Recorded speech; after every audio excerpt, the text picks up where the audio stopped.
Nós tivemos então a chamada eleição em primeiro turno aqui na Argentina. Para a gente entender um pouco melhor, nós estamos aqui com o professor de Relações Internacionais, professor Pedro Costa Júnior, gentilmente. Professor, obrigado aqui por atender a Nova Brasil. Boa tarde, Heródoto. Uma satisfação estar aqui na Nova Brasil, música sempre de qualidade, e ao lado de um professor célebre como o senhor, professor Heródoto Barbeiro. Uma satisfação e uma alegria. Muito obrigado. Pedro, conta pra gente o seguinte, como é que é o sistema? Primeiro o sistema. Temos um primeiro turno agora, vale para o segundo turno. Como é que funciona na Argentina? Pois é, Heródoto, essa é o que eles chamam lá de uma prévia, né?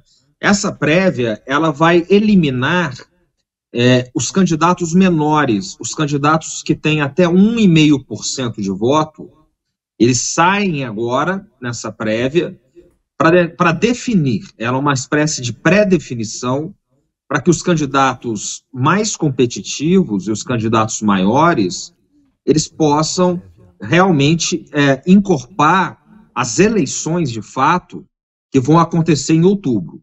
E, eventualmente, se houver um segundo turno, haverá esse segundo turno em novembro. Então, ela elimina esses candidatos menores e ela aponta a tendência das eleições em outubro. Ela é uma, digamos, uma tendência muito forte que vai se cristalizar em outubro, caso haja uma mudança muito dramática, uma espécie de hecatombe daqui até outubro, que está muito perto. Mais ou menos essas prévias, elas apontam quais serão os resultados mais próximos das eleições daqui a um mês. Agora, Pedro, o resultado, então, tende a levar a Argentina mais para a esquerda, mais para a direita? Qual é a sua avaliação? Olha, veja bem, Heródoto, quais são esses resultados, né?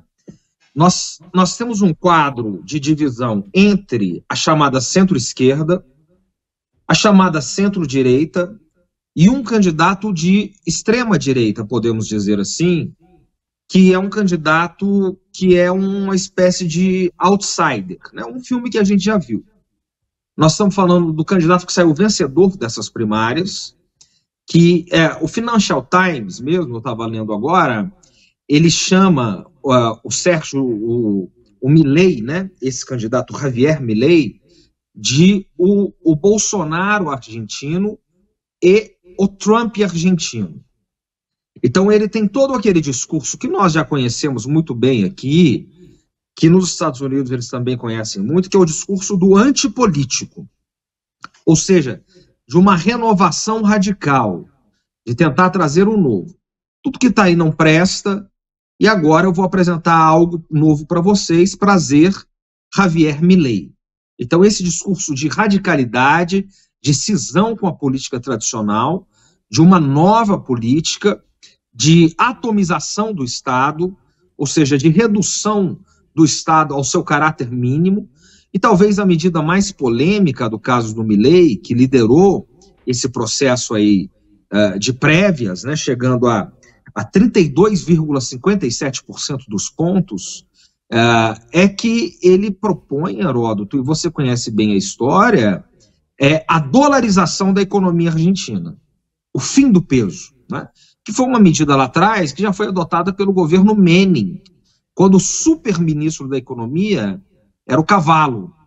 Então ele tende a repetir essa história. Ele é esse candidato que tem um partido fraco, que tem poucas alianças, mas que sai na frente.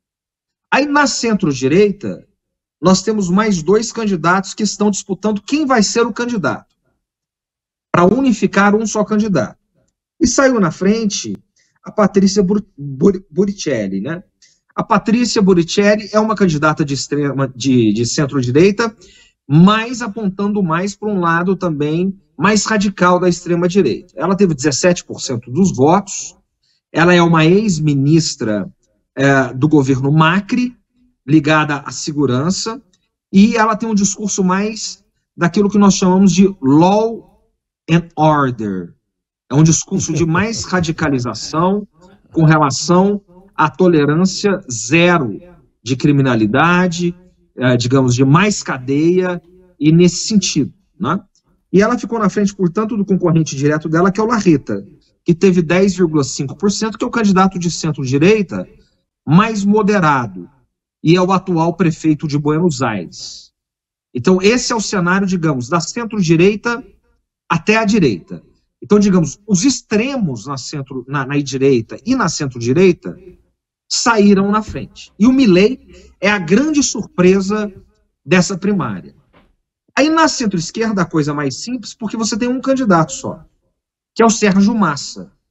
O Sérgio Massa foi prefeito de Tigres, é o atual prefeito da Economia, é um ex-chefe de gabinete dos Kirchner, embora não seja kirchnerista, ele rompe com a Cristina Kirchner, depois agora esse governo traz ele para ser ministro da Economia, é de um perfil moderado da centro-esquerda, e ele teve aí 20,65% dos votos, mais ou menos, né? Somando com outro candidato de extrema-esquerda, de centro-esquerda, que é o Grabois, eles têm 25%.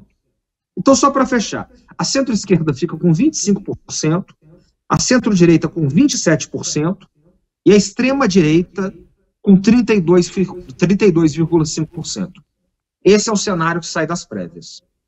Pedro, as questões econômicas vividas pela Argentina atualmente, está turbinando essa eleição ou não?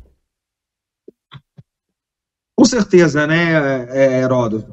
Aí é sempre bom lembrar do tema daquele auxiliar do Bill Clinton, né, que diria sempre a economia, não é isso? Ou deselegantemente, no caso, né, economia estúpido, né? Quando o Bill Clinton vence o Bush, depois do Bush pai ter vencido a Guerra Fria, né? Mas ele vence e diz, olha, é economia estúpida. A inflação disparada, né? O próprio sintoma máximo disso é o atual presidente argentino, o Fernandes, ele tem uma possibilidade de ser candidato natural à reeleição e abrir mão disso. Isso prova, quer dizer, isso é algo de um ineditismo muito forte, né? Ele poderia ser o candidato à reeleição, não é? Essa também é a primeira eleição que nós não vamos ter duas figuras que monopolizaram o debate político argentino nas últimas décadas. Estou falando de Cristina Kirchner, a atual vice-presidente, que não é candidata dessa vez, nem a presidente e nem a vice-presidente, e do ex-presidente, o Sérgio Macri. Então nós não vamos ter, Maurício Macri, perdão. Nós não vamos ter nem Macri, nem Cristina disputando essas eleições. Então, o que está abrindo espaço para esses nomes novos. E muito disso, Heródoto, vem de encontro com a sua pergunta, que é essa crise argentina da mega desvalorização do peso e essa crise inflacionária, que decorre essencialmente, e esse é o ponto fulcral da questão, do acordo do FMI, que é o maior acordo da história do FMI argentino, e olha que a Argentina é pródiga em fazer acordos com o FMI, mas do maior acordo da história da Argentina com o FMI, que deixou a Argentina numa situação muito delicada, porque ao fazer um empréstimo da monta que foi feito, eu estou falando do empréstimo que foi feito no governo Macri, muitas contra-regras têm que ser feitas para aceitar um tipo de acordo desses. Então a Argentina ficou praticamente prostrada diante desse acordo, o que eliminou qualquer possibilidade de uma política econômica autônoma e uma política econômica soberana, que foi paga por esse governo e dificilmente será revertida no próximo governo, seja ele de direita, de esquerda, de extrema-direita ou de centro. Perfeito. Professor Pedro Costa Júnior, muito obrigado por atender a Nova Brasil. Heródoto, sempre um prazer falar com você, professor Heródoto Barbeiro, que está nessa audiência qualificada que toca música brasileira de muita qualidade. Obrigado em nome de toda a equipe aqui. Muito obrigado. Professor Costa Júnior, professor de Relações Internacionais. Bom, a gente precisa acompanhar a Argentina. Ela é o nosso maior parceiro comercial, ela está conosco aqui. Nós temos relações com a Argentina desde a época do Império. Vai lá na época do Dom João, na época do Dom Pedro. Desde essa época nós temos Vamos acompanhar. Agora são 8h18.